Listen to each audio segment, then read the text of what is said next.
Après la rentrée des classes, une fois que l'année a commencé, des fois il peut y avoir quelques difficultés qui arrivent, qui sont là, et on ne sait pas, on n'est pas forcément au courant parce que les enfants ont un petit peu de mal à raconter à la maison ce qui se passe à l'école. C'est comme si c'était deux mondes séparés, et à l'école ils ne parlent pas forcément de ce qui se passe à la maison, et à la maison ils ont un petit peu de mal à raconter leur journée d'école, et quand on leur dit alors comment ça s'est passé, eh ben c'est bien, je sais pas, bon, ils n'ont pas forcément envie d'en parler. Alors parfois c'est un peu compliqué de savoir, quand il y a une difficulté, où elle est. Donc l'idée c'est de pouvoir se fier au comportement de son enfant, savoir s'il a du mal à se réveiller le matin ou s'il a du mal à y aller. En général c'est qu'il y a quelque chose qui se passe pas forcément bien.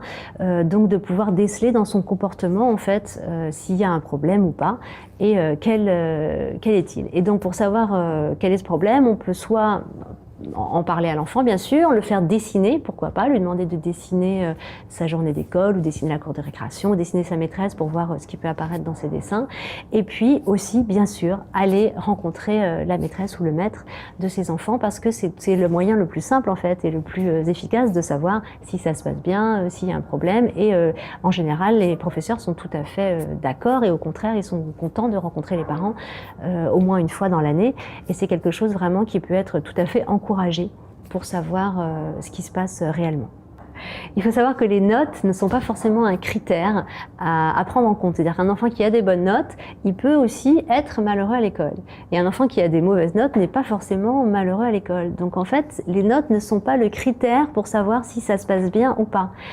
Si ça se passe bien ou pas, on va le voir dans le comportement de son enfant, dans son sommeil, dans son appétit, dans son humeur, dans la façon dont il rentre de l'école.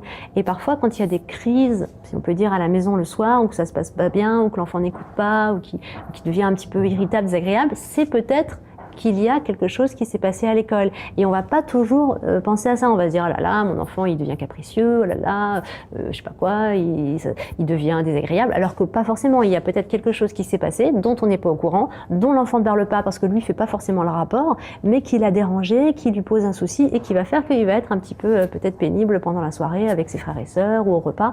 Et donc là, c'est important de mener l'enquête pour savoir si quelque chose s'est passé, si quelque chose est en train de se passer, peut-être depuis plusieurs jours, et comment faire pour pouvoir résoudre cette difficulté.